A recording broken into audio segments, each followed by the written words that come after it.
Hello and welcome to Math IPREP Part 4. In Part 4, we are going to go over polynomials, parabolas, the quadratic equation, and graphing polynomials, which will include degrees, asymptotes, and end behavior. So what is a polynomial? So polynomial, we can break up into two parts, poly and nomial. So poly, you might know, means multiple. Nomial is about these terms, so multiple terms. So what is a term? So as we can see below, these terms are divided based on their exponents. So this term, we see we have y to the third. None of these other terms will have y to the third. If they did, we could combine them. Over here we have xy squared. None of the other ones will have that. And here we have x. So the main thing that divides these terms, again, is exponents. So let's do a little exercise where we count the terms. So look at part A. How many terms do you see? 1, 2. We have 2 terms. Let's look at problem B. How many terms? Go ahead and try it on your own. 1, 2, 3, 4. Let me make that a little more clear. It's just the x. So we have 4 terms. What about this one? How many terms do we have? 1. So let's look at this one. How many terms do we have? So let's start counting. We have 1, 2, 3, 4. Ooh, hold up. It looks like we have some terms with the same exponents. So 3 and 8, these can combine because they both have the same exponent, which is no exponent. So what's 3 plus 8? 11. So those will combine into one term. So this 8 will go into this 3. So then how many terms do we have? 4. All right, let's move on. What is a quadratic equation? So a quadratic equation is a second-degree polynomial equation. So again, when we talk about degree, we mean this exponent right here. So the highest exponent, so again, as we see here, an unknown variable raised to the second power and nothing higher than that. So the highest exponent will be 2. So if this was a 3 or anything else, 3, 4, 5, etc., then this would not be a polynomial. But because it's a 2, it is. And again, there's only one unknown variable in a quadratic equation. And quadratic equations take the form ax squared plus bx plus c is equal to 0. So let's look at what these look like when they're graphed. So quadratic equations are graphed as a parabola. Parabolas are U-shaped, and they look like this.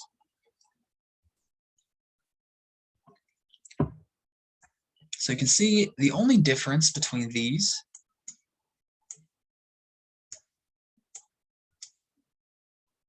is that first one, right? They're A. And we'll talk more about that later.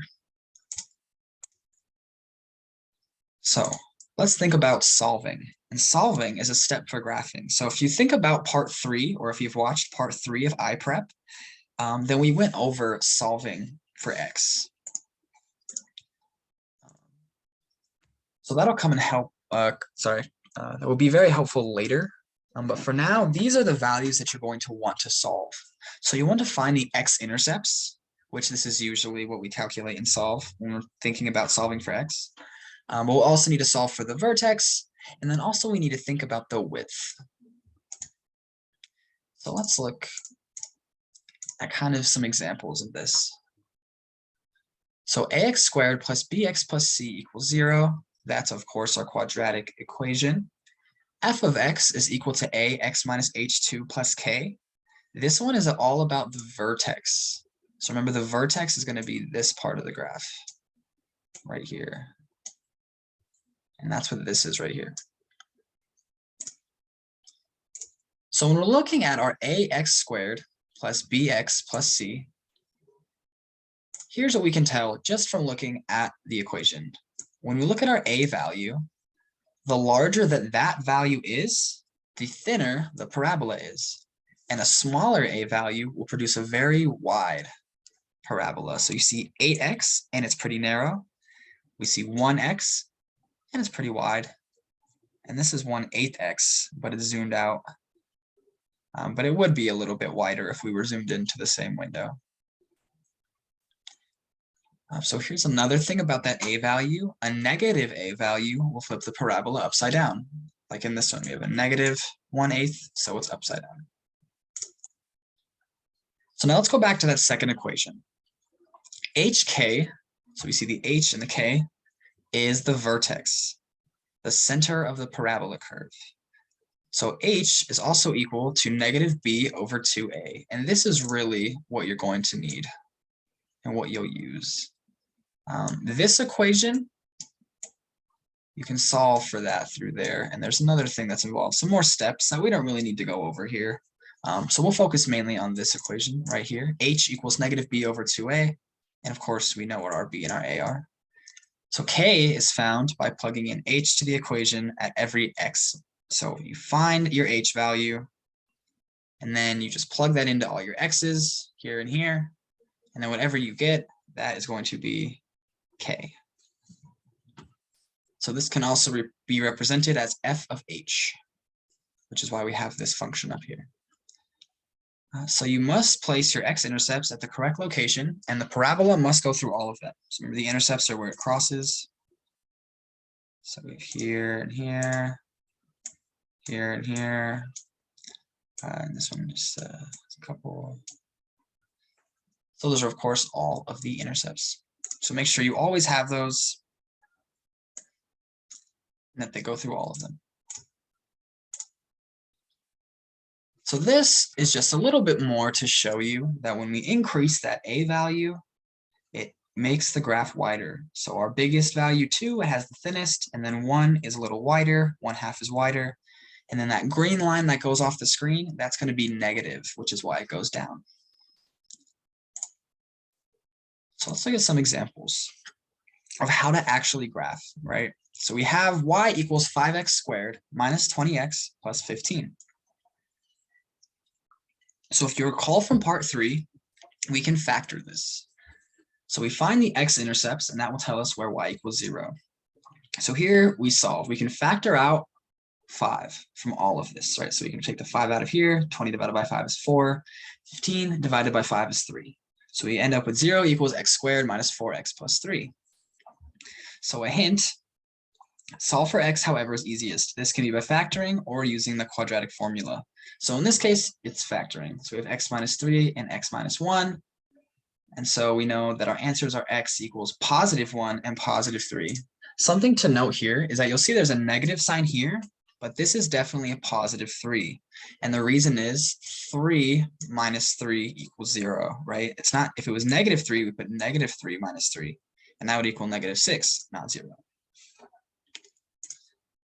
So we have our x-intercepts, so we'll put that on here. That'll be one of our first steps. And then we'll find the vertex. And remember, this is found by plugging in your b and a. So a is equal to 5, b is equal to negative 20. An important thing to note here is we want to use our original values.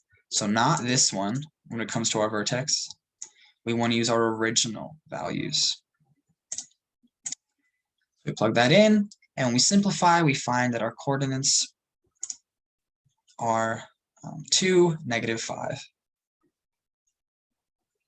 So you see we got h equals 2, and then we plug 2 back into our original equation, and we get negative 5. So you plug those 3 points, you connect them all, and you have a nice little U shape. So it's not too bad. Let's look at another example. So this one's going to be y equals x squared plus 2x minus 8. So first, we'll find our y-intercepts, and we can do this by factoring. And when we factor, we find that our x-intercepts are positive 2 and negative 4.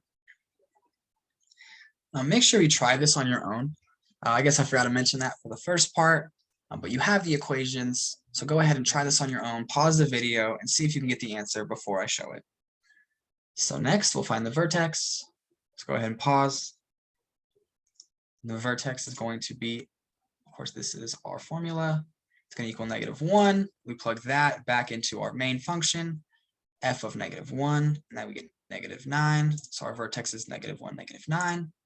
We graph those 3 points, and that is what our graph will look like. You see, we have our 2 and -4.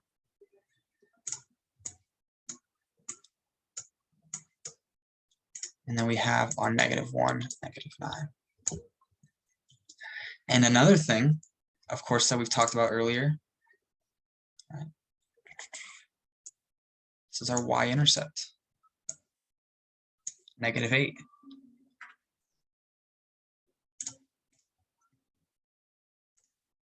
All right, so here is a reminder, not all quadratic equations can be factored to solve. When you cannot factor, use the quadratic formula, and that formula is right here. X is equal to -b plus or minus the square root of b squared minus 4ac all over 2a, where the equation you are solving is the format ax squared plus bx plus c equals 0. In other words, the quadratic formula can only be used if your equation is quadratic as well. So that is all for section 1 of part 4. So this is the halfway point of the video. So right now would be a good time to stretch your legs, get a drink of water, maybe a quick snack, use the bathroom, and then we'll come back and we'll do part 2 together. So this is section 2 of part 4, or part 4.2. So in this section, we're going to go over a little more graphing, but instead of focusing on the quadratics and the quadratic formula and equation, we are going to talk about graphing just polynomials in general. So one thing about graphing is graphing explains the equation. There are general rules about polynomial graphs that will tell you about their equation and their meaning. The first of these rules is about degrees. So a degree is going to be the largest exponent in any, oh, 1 second.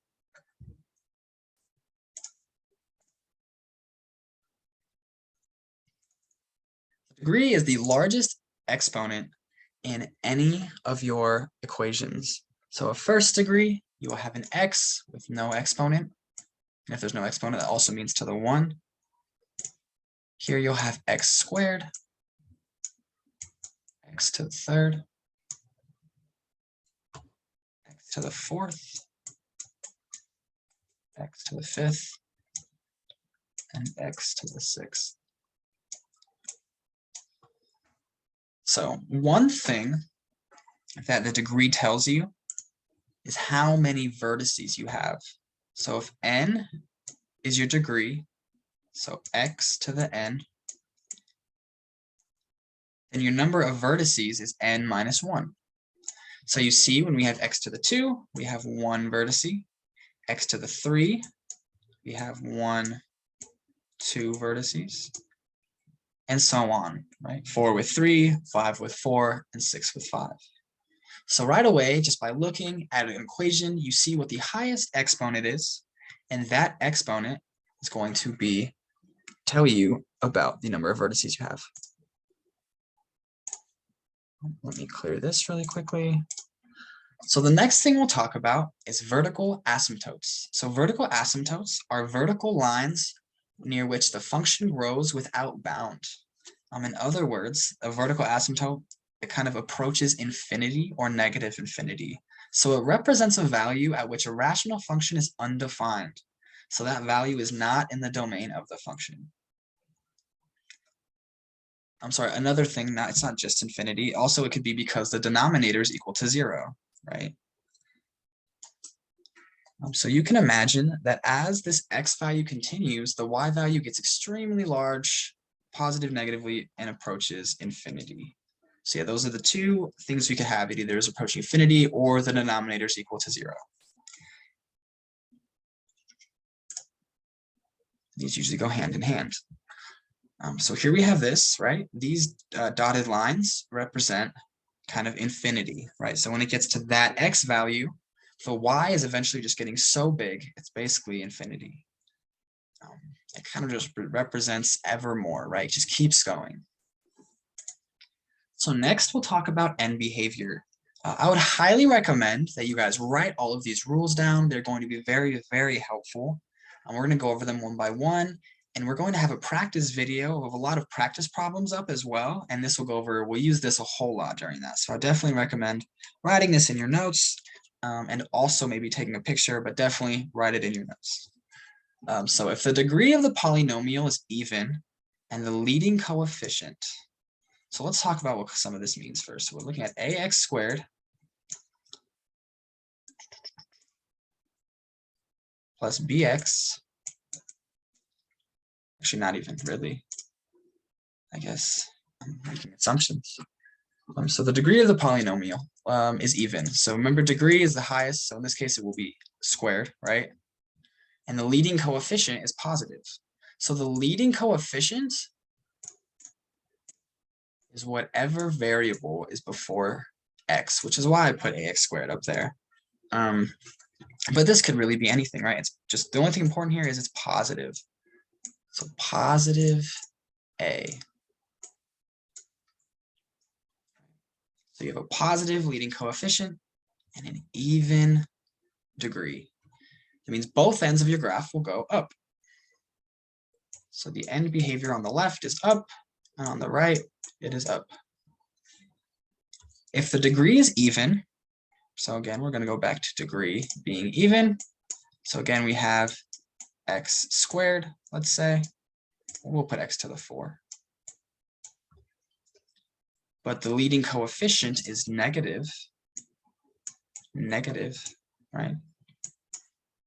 So negative a, then both ends will point down. Your left side and your right side. And this doesn't tell you what happens in the middle, so it could look like this. It could just look like this. You don't know, so it's only the ends, but you know they both go down. If the degree is odd,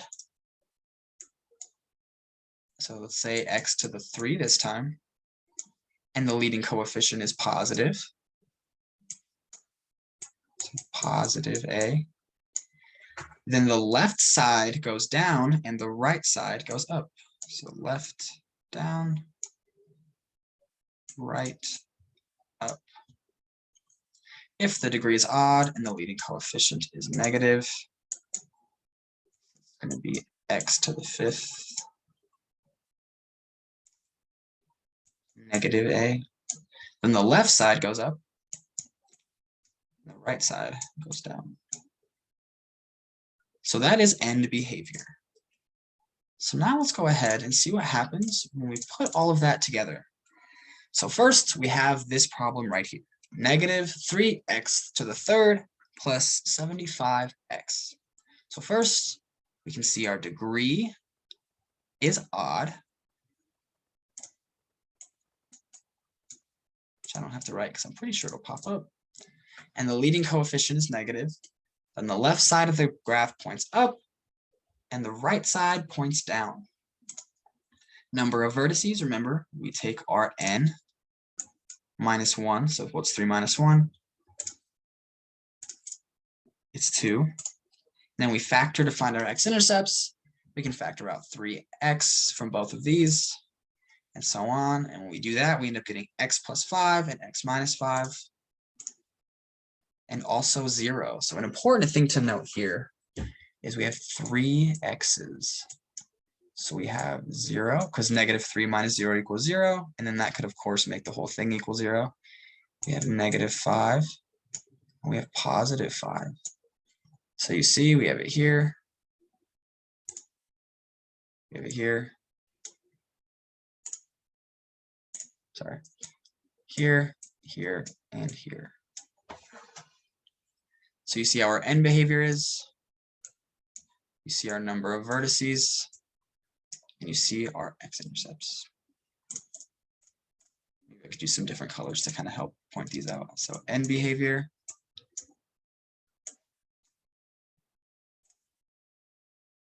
X-intercepts. Number of vertices. All right, so just with our rules alone, these three things, we can figure out the graph of basically any polynomial. So it's pretty cool. So let's go one more example. So this one, I'll ask you to try on your own before I show the answers, and we'll see if you've already got it figured out. And of course, if you don't, no worries at all. There will be another video full of practice problems to help you understand this topic just a little bit more, and hopefully prepare you for your semester. So let's try this one. We have 5x to the fourth plus 15x to the third minus 20x squared. So right away, we can look, we have an even degree, a positive leading coefficient. So that means our end behavior will be up and up. So yeah, as we said, if the degree is even and the leading coefficient is positive, both ends will point up. Number of vertices. So remember, we're talking about this 4, and it's minus 1. So 4 minus 1 is 3. So we'll have 3 vertices. So next, we have to do all the factoring. So we can factor out 5x squared right away. And then we can keep going, but I won't make you sit through all that. So here we go, 5x squared. Then we have x squared plus 3x minus 4. And then we can factor it further, x plus 4, x minus 1. And then we can graph that. And it looks like this. So you see, we have our end behaviors, both sides going up. You can see our number of vertices, 1, 2, 3. You can see the next one, our x-intercepts, 1, 2, 3. 1, 2, 3. So that is all we have for the lecture portion of part 4. So thank you for coming. And if you've been through all the videos, thank you so much for going through all 4 parts of Math IPREP offered by CU Denver.